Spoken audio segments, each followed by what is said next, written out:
All இன்றைக்கி Sunday உங்கள் எல்லாருக்கும் எப்படி போயிட்டுருக்கு உங்களோட வீக்கெண்ட். ஸோ இன்றைக்கி உங்கள் எல்லார் வீட்லேயும் நான்வெஜ் தாங்க ஸ்பெஷலாக இருக்கும். எங்களுக்கு வந்து பார்த்திங்கன்னா ஒர்க்கிங் டே. ஸோ வந்து ஸ்கூல் ஆஃபீஸ் எல்லாமே வந்து இருக்குது. ஸோ எங்களோட ஒர்க்கிங் டே ஸ்டார்ட் ஆயிடுச்சு. காலையில் பிரேக்ஃபாஸ்ட்டுக்கு பன்னீர் சாண்ட்விச் தான் பண்ணியிருந்தேன். லஞ்சுக்கு sambar, rice, potato fry.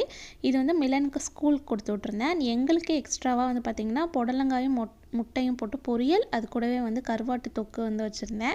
So இதுதான் இன்னையோட லன்ச் மெனு. ஸ்நாக்ஸ்க்கு வந்து பார்த்திங்கன்னா கிரேப்ஸ், அது கூடவே ஒரு ஆரஞ்சு வந்து வச்சுருந்தேன். ஸோ இந்த வீடியோ உங்களுக்கு பிடிச்சிருக்குன்னு நினச்சிங்கன்னா மறக்காமல் கமெண்ட்டில் ஒரு க்ரீன் ஹார்ட் வந்து கொடுங்க. ஸோ என்னோடய வீடியோஸ்லாம் உங்களுக்கு பிடிச்சிருக்குன்னு நினச்சிங்கன்னா நம்மளோட பேஜை ஃபாலோ பண்ணிக்கோங்க. அப்போ தான் வந்து நான் எப்போ வீடியோ போட்டாலும் உங்களுக்கு நோட்டிஃபிகேஷனில் காமிக்கும். ஸோ யூடியூப்பில் பார்க்குறீங்க அப்படின்னா சப்ஸ்கிரைப் பண்ணி வச்சுக்கோங்க. தேங்க்ஸ் ஃபார் வாட்சிங்.